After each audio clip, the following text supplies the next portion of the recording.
Hi everyone and welcome back to my channel.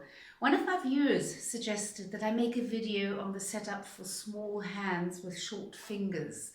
And I think that's a very good idea because many people have small hands, a short thumb, a short fourth finger, and the whole setup of the violin is a little bit different when we have short arms and small hands. So that's what this video is going to be about. The first thing which is important to know is that the angle of the violin depends on the length of your arms. So if you have short arms, you have to bring the violin closer to the center so that you can reach with your bow and play a straight bow without locking your elbow. So you need a slight bend in your elbow when you're at the tip. So obviously, if I hold my violin all the way out here on the shoulder, I won't play with a straight bow. I'll either have to stretch with my arm and lock my elbow, which is uncomfortable and not useful, or what I can do is I bring the violin more to the center so that I can reach the tip of the bow comfortably. So the longer your arms are, the further out to the left you hold your violin. The shorter your arms are, the closer to the center you hold your violin. If you play with a shoulder rest, you'll have to adjust your shoulder rest a little bit so that it is comfortable. But the most important thing you need to know is that you have to be able to reach the tip of the bow and still have your arm slightly bent. So that's where your violin has to be. Any further out and you won't reach. So that's one of the most important things we just need to know about the setup of violin and bow if we have short arms. Now for the left hand, if we have a small hand, we're going to have to bring the left elbow over to the right a lot more often than people with bigger hands. So even in first position, if we go from first finger F on the E string to fourth finger E on the A string, that is already a stretch for people with small hands. I have to bring my elbow over. Bringing my elbow over to the right will make my fourth finger be able to reach further. If I don't do that, my fourth finger E will be too flat. I can't reach. It's just too short. My fourth finger is just too short. So I have to bring my elbow over so that my fourth finger can reach.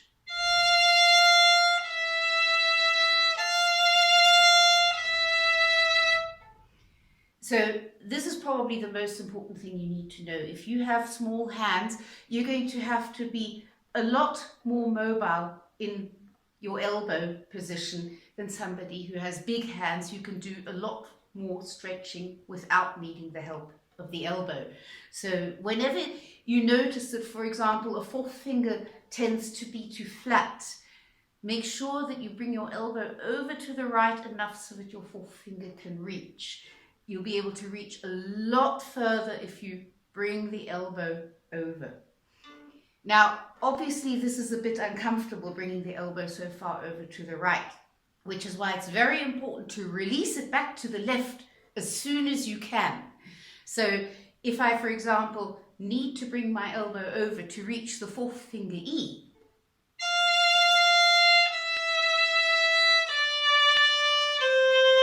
as soon as I don't need that anymore for the fourth finger because I'm playing third and second finger, I release my elbow back to the left. Very often, people with small hands keep their elbow too far over to the right for too long a time because we get so used to bringing our elbow over all the time that we forget to release it. And that is actually very strenuous for the arm and hand. So we do have to remember as soon as we can to release the elbow back to the left. Only bring it as much over to the right as you need and release it as soon as you can. So when you're playing, for example, first position on the E string with just first, second and third finger, you see my elbow is quite far over to the left. And as soon as I need my fourth finger, see, that was already too flat. So if my forefinger's too flat, usually I just know my elbow wasn't far enough over to the right. So we have to be a lot more mobile with our elbow. It might help you to actually just do this movement without the bow a few times to just notice how mobile your elbow can actually be. Another thing which I would recommend in general, but particularly for everybody with small hands, is when you actually do have stretches, like for example tenths or something like that to play, to try to do the stretch with the strong part of your hand, first and second finger, and not with the weak part of your hand, third and fourth finger. So if I'm playing tenths, my thumb is in third position. But before I continue with my scale in tenths, I bring my thumb into fifth position. I bring it down here. I put my fourth finger onto the D and I reach down with my first finger by unhooking my first finger.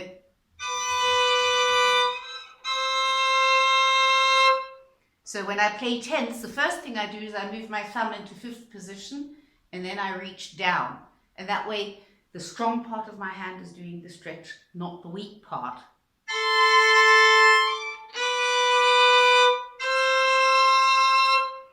And that makes stretches a lot easier.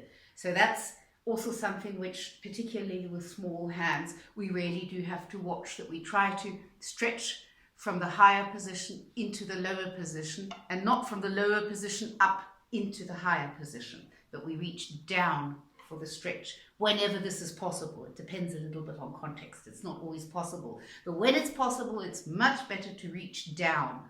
I made a video on tenths where I go more into the actual playing of tenths, but this goes for all stretches. If you can, reach down and not up. The other thing regarding small hands, particularly short thumbs, is the position of the thumb in high positions. If you have a long thumb, you can keep your thumb in the fifth position and you can play all the way up here. I can't. You see, my third finger can't reach and my fourth finger absolutely can't reach. So I have to bring my thumb over here if I want to play in high positions and finger them. So we need to know that. This becomes particularly uncomfortable going back from very high positions. If the thumb is here, we have one part where we have to move the thumb from here back to its fifth position point. So we just need to know that that is the case. It's one of the reasons why I don't like playing in the very, very high positions, and I never really like playing Paganini very much because he has so much in the high positions, and I don't like this having to move my thumb over here and then back because one loses contact with the instrument. So for the very, very high positions, having a short thumb actually is a little bit of a handicap. But the good news is, if we have small hands, then we have faster reflexes, and we need to be fast when we play the violin because we need to correct so fast. So having faster reflexes is a huge advantage. So we will handle the little difficulties that we have with small hands. Many violinists have small hands. We just need to know that in the high positions, we need to move our thumb over here. And then when we come back down again, it has to go back into the fifth position. And I avoid my fourth finger in the very high positions a lot because my third finger is just longer. So very often I'll play high notes with the third finger because you see my fourth finger won't reach. So very often I just use first, second and third finger in the high positions and avoid the fourth finger in the high positions because it is just too short. I'd have to bring my thumb all the way over here, and that gets very difficult when we go back down again. So those are a couple of the things we just have to watch out for when we have small hands. And remember, small hands have the advantage that we can move faster. And on no instrument do we need to move as fast as we need to on the violin. So having small hands actually has more advantages than it has disadvantages, particularly when you start getting used to working with the particularities of small hands. I hope you find this useful. Let me know in the comments if you have any questions, and happy practicing.